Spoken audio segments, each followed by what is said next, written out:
जय श्री कृष्णा। प्रिय दर्शकों, आप सभी का स्वागत है हमारे इस YouTube चैनल पर। कर्नाटक में चुनाव होने जा रहे हैं और रोज ऐसी खबरें आ रही हैं कि सुन के आश्चर्य भी होता है। भारतीय जनता पार्टी के पूर्व मुख्यमंत्री पार्टी छोड़कर जा रहे हैं, कांग्रेस में शामिल हो रहे हैं, कांग्रेस उन्हें टिकट दे रही है।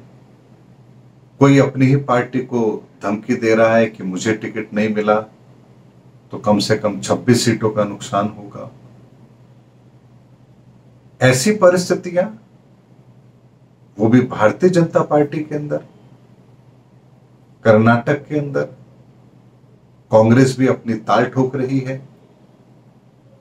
राजस्थान के अंदर बात करें तो सचिन पायलट हैं, वो ताल ठोक रहे हैं अपनी सरकार के विरुद्ध।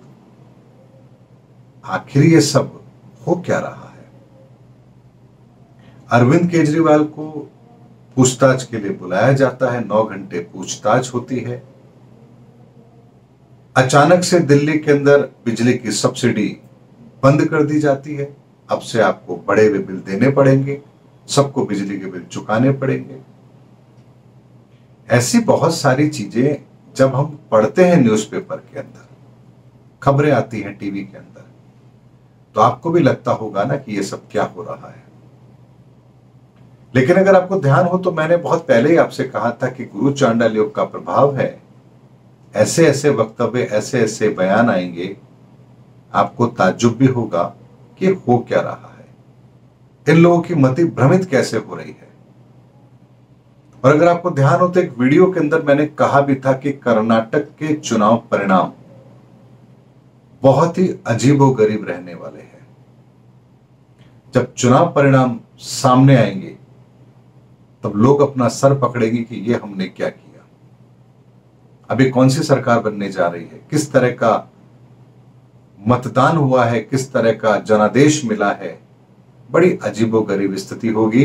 क्योंकि ये जो कर्नाटक के चुनाव हो रहे हैं, ये ठीक उसी कालखंड के अंदर हो रहे हैं जब गुरु चांडाल योग की परिस्थितियां अपनी चरम सीमा की ओर जा रही होंगी, उनके प्रभाव धीरे धीरे बढ़ रहे होंगे। यानी 5 अप्रैल से लेकर के 27 मई तक का समय है ये, और इसी समय पर कर्नाटक के चुनाव भी हो रहे हैं। इसीलिए भ्रम के बादल तो बनेंगे, परिस्थितियां अलग तो जरूर होंगी, और जो आकलन मैंने आप लोगों को पहले दे दिया था वो गलत कभी हो नहीं सकता। अगर कोई व्यक्ति अपनी मर्जी से बीज को खेत में डालकर आए तो क्या फसल पैदा होगी? क्योंकि प्रकृति ने अभी तक उस बीज के लिए उगने का समय निर्धारित नहीं किया है, तो आपके द्वारा डाला गया बीज पौधा तो निकाल देगा, लेकिन उसमें फल नहीं आएंगे। इसी तरीके से जब कोई कार्य होता है, किसी भी तरह का कोई कार्य हो, चाहे हमारे घर में हो, चाहे चुनाव हो या कोई और बड़े कार्य हो, जिस समय पर वो कार्य हो रहा है, यदि वो परिस्थितियां ठीक नहीं है तो निस्संदेह उस कार्य पर उस समय की वर्तमान परिस्थितियों की काली छाया जरूर पड़ती है, और उस समय हमें उन परिणामों के उसी स्वरूप से रूबरू होना पड़ता है जैसा ब्रह्मांड में ग्रहों की परिस्थितियां होती हैं। इसीलिए कर्नाटक के चुनाव के लिए मैंने आपको पहले ही कहा था कि बड़े अजीबोगरीब परिणाम होंगे, और जब कहा था तब केवल डेट डिक्लेयर हुई थी, और जैसे डेट डिक्लेयर हुई थी मैंने आकलन करके आप लोगों को बता दिया था। आज जब वक्तव्य आ रहे हैं अजीबोगरीब, तब आपको मेरी वो बात याद आ रही होगी कि मैंने जो कहा था वैसा ही हो रहा है। लोगों के अजीबोगरीब बयान आ रहे हैं।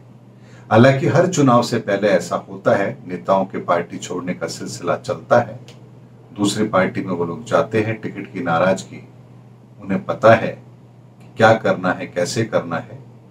लेकिन मुख्यमंत्री जैसे पद पर आसीन व्यक्ति यदि पार्टियां बदल ले तो ये थोड़ा सा विचलित जरूर करती है चीजें।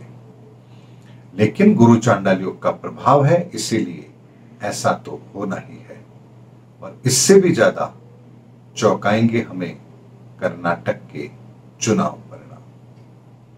और दर्शकों, यदि कर्नाटक के चुनाव परिणाम आपको चौंकाएं तो समझ जाइएगा कि जिंदगी के अंदर कोई भी काम करते समय ग्रह स्थिति की समीक्षा जरूर करनी चाहिए कि जिस समय हम किसी कार्य को करने जा रहे हैं तो कौन से ग्रह हमारे साथ हैं, किन ग्रहों की परिस्थिति के अंदर हम कार्य कर रहे हैं, परिणाम वैसे ही होंगे।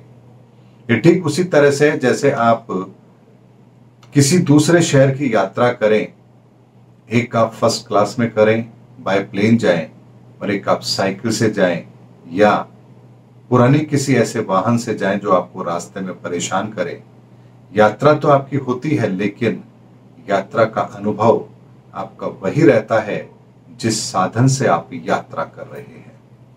इसी तरह से हमारे कार्य भी जीवन में होते तो हैं, लेकिन वो कार्य कौन करवा रहा है, किन ग्रहों की शक्ति उस समय कार्य कर रही है, वही ये तय करती है कि इस कार्य का परिणाम आपके पक्ष में होगा या आपके अगेंस्ट होगा। इसीलिए समय का अवलोकन हमें अवश्य करना चाहिए, और जब भी कोई बड़े कार्य हो तो कोशिश होनी चाहिए कि उन परिस्थितियों को अवॉइड जरूर किया जाना चाहिए जिन परिस्थितियों के कारण से परिणाम बहुत ज्यादा ऐसे आ सकते हैं जो हमारे लिए ठीक ना हो, राज्य के लिए ठीक ना हो, देश के लिए ठीक ना हो, किसी के लिए भी ठीक ना हो। ऐसी परिस्थितियों को अवॉइड जरूर करना चाहिए। इसीलिए कर्नाटक के अंदर जो हो रहा है उसको लेकर के आपको आश्चर्य नहीं होना चाहिए। बहुत पहले ही मैंने आप लोगों को आकलन दिया था, वही हो रहा है और आगे भी वही होगा। उम्मीद करता हूं दर्शकों मेरा वीडियो आपको जरूर पसंद आया होगा। अगले वीडियो में आपसे फिर भेंट होगी, तब तक हमारे चैनल पर बने रहिए। जय हिंद, जय भारत।